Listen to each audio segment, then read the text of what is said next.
Hello प्यारे बच्चों, कैसे हो आप सब। तो चलो आज हम 8वीं कक्षा की विज्ञान की वर्कशीट करते हैं। वर्कशीट का नंबर है 44 और आज की डेट है 30 दिसंबर 2021। तो आज का जो हमारा पाठ हम कर रहे हैं उसका नाम है बल तथा दाब। तो हमने पिछली वर्कशीट में बल देखा था, किसे कहते हैं, धक्का देना या खींचना। हमने पढ़ा था ना पिछली वर्कशीट में। और हमने एक चीज़ और पढ़ी थी कि जब एक ही दिशा में बल लगते हैं तो वो जुड़ जाते हैं। तो यही लिखा हुआ आज की में आया है। देखो, हमने सीखा कि किसी वस्तु पर एक ही दिशा में लगाए जाने वाले बल जुड़ जाते हैं, इसलिए जिस दिशा में बल लगता है यह बताना जरूरी है।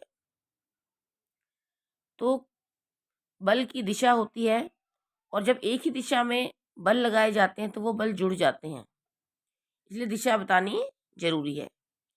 किसी वस्तु पर लगाया गया बल उसकी गति को बदल सकता है। अब हम देखेंगे कि बल लगाने से वस्तु पर क्या क्या इफ़ेक्ट्स होते हैं। हमने पिछली बार भी पढ़ा था कि दिशा बदल जाती है किसी वस्तु की, आकृति बदल जाती है किसी वस्तु की, गति बढ़ जाती है, पोजीशन चेंज हो जाती है।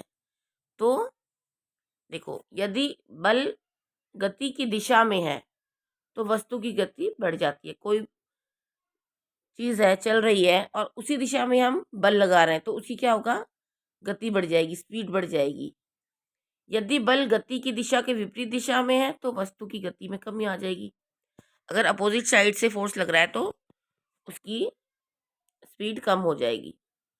देखो, उदाहरण दिया हुआ है आपको, देखते हैं। ये क्या है, गोलकीपर है।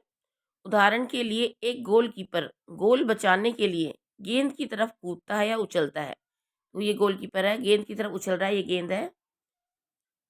तो उसके द्वारा लगाया गया बल गेंद को रोक सकता है या उसकी दिशा को बदल सकता है और गोल होने से बच सकता है। गोलकीपर का यही काम होता है ना, वो जो है बॉल को रोकता है। तो उछलकर या कूदकर गेंद की तरफ बल लगाता है और बल से क्या होता है, गेंद को रोक लेता है या उसकी दिशा बदल सकता है। और दूसरी तरफ दूसरा एग्जाम्पल दिया गया है। देखो, इस बच्चे का टायर चला रहा है बच्चा। दूसरी ओर एक टायर को तेजी से चलाने के लिए इसे बार बार गति की दिशा में धक्का देना पड़ता है। ये लड़का देखो, इसके डंडा है और इससे बार बार इसको टायर को धक्का दे रहा है ना, गति को तेज करने के लिए। इसका अर्थ है कि बल को किसी वस्तु की गति की दिशा में लगाने पर उसकी गति बढ़ जाती है। ये इसका फोर्स का डायरेक्शन इस तरफ है तो इस टायर की स्पीड बढ़ जाएगी। इसके बाद है अवस्था में परिवर्तन। देखते हैं, किसी वस्तु की गति या उसकी गति की दिशा में या दोनों में परिवर्तन को वस्तु की अवस्था में परिवर्तन कहा जाता है। यानी अगर किसी वस्तु की गति बदली जा रही है, स्पीड चेंज हो रही है या उसकी दिशा बदली जा रही है ना, तो उसको हम क्या बोलेंगे, परिवर्तन। परिवर्तन हो गया है, चेंज हो गया, अवस्था में परिवर्तन हो गया। कुछ परिस्थितियां ऐसी होती हैं जिनमें वस्तु गति के लिए स्वतंत्र नहीं होती, मतलब अपने आप वो हिल नहीं सकती, गति नहीं कर सकती। उदाहरण के लिए आटे की एक लोई को हाथों से दबाना या चपाती बनाने के लिए आटे की लोई को बेलना। तो यहाँ पर दिखाया गया डायग्राम में, आटे की लोई को ये बेलन से बेल रहे हैं और बल लगा रहे हैं उसके ऊपर। तो इसमें क्या होगा, वस्तु के आकार में परिवर्तन हो जाता है। पहले लोई थी छोटी और जब उसका फोर्स लगाया, उसके ऊपर हमने बल लगाया तो उसका आकार में परिवर्तन हो गया, उन्होंने रोटी का आकार ले लिया। यही बताया गया है इसमें। तो इसमें देखो, ये बताया कि गति चेंज हो गई इसमें और इसमें आकार बदल गया उसका।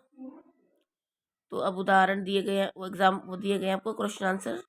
पहला है, दो स्थितियों के उदाहरण दीजिए जिनमें बल के कारण किसी वस्तु की अवस्था में परिवर्तन होता है। तो अवस्था में परिवर्तन होता है यानी गति बदली जाए उसकी या दिशा बदल दी जाए। तो आपको ऐसे दो उदाहरण देने हैं इसमें। अब कोई भी उदाहरण दे सकते हैं, चाहे जो आपकी वर्कशीट में आया हुआ है इनसे भी आप एग्जाम्पल दे सकते हो। कि टायर को जब तेजी से चलाते हैं, उसमें धक्का देते हैं, बार बार गति की दिशा में धक्का देना पड़ता है तो उसकी दिशा बदल जाती है और गति बढ़ जाती है। और इसका रोटी का एग्जाम्पल दे सकते हो, लोई का। जब इसे दोनों हाथों से दबाते हैं या बेलते हैं तो इसका आकार बदल जाता है। कोई भी 2 उदाहरण आपको देने हैं बेटे इसमें से। इनके अलावा और भी आप दे सकते हैं एग्जाम्पल्स। इसके बाद है प्रश्न नंबर 2, निम्नलिखित स्थितियों में बल के प्रभाव को पहचान कर लिखें। तो एक तो दिया हुआ आपको आकार में परिवर्तन, या गति में परिवर्तन, या दिशा में परिवर्तन। तो ये 4 एग्जाम्पल दिए हुए हैं आपको। इनमें बताना है कौन सा एप्लीकेबल होगा इसमें। जैसे पहला है नींबू का एक टुकड़ा निचोड़ना, ए पॉइंट। जब नींबू के एक टुकड़े को निचोड़ते हो आप तो क्या होता है, रस नीचे चला जाता है और वो सिकुड़ जाता है, तो आकार में परिवर्तन हो जाएगा इसका पहले का। दूसरा है लोहार द्वारा हथौड़े से लोहे के एक गर्म टुकड़े को पीटना। जब गर्म टुकड़ा होता है उसको हथौड़े से पीटा जाता है तो उसकी आकार में परिवर्तन हो जाता है। ये भी होगा आकार में परिवर्तन। तीसरा है एक कार का ब्रेक लगाने पर रुक जाना। जब एक कार में ब्रेक लगाते हैं तो अचानक कार रुक जाती है, तो क्या होगा, गति में परिवर्तन, स्पीड उसकी कम होगी ना, बंद होगी, तो ये हो जाएगा। दूसरा है एक बल्लेबाज द्वारा गेंद को मारना।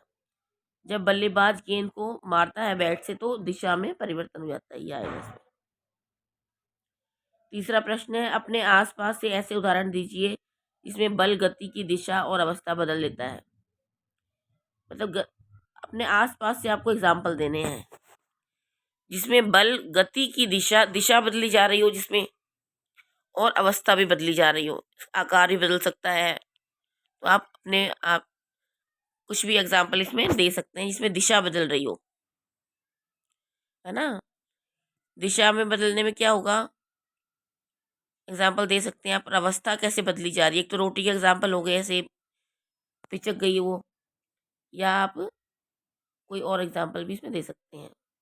क्या होगा यदि लगाया गया बल वस्तु की गति की दिशा के विपरीत होता है। वह क्या होगा यदि लगाया गया बल वस्तु की गति की दिशा के विपरीत होगा, तो क्या होगा, जो कोई चीज वस्तु चल रही है उसकी दिशा गति में कमी आ जाएगी, विपरीत है ना, तो जो है कम हो जाएगी, बस गति कम हो जाएगी।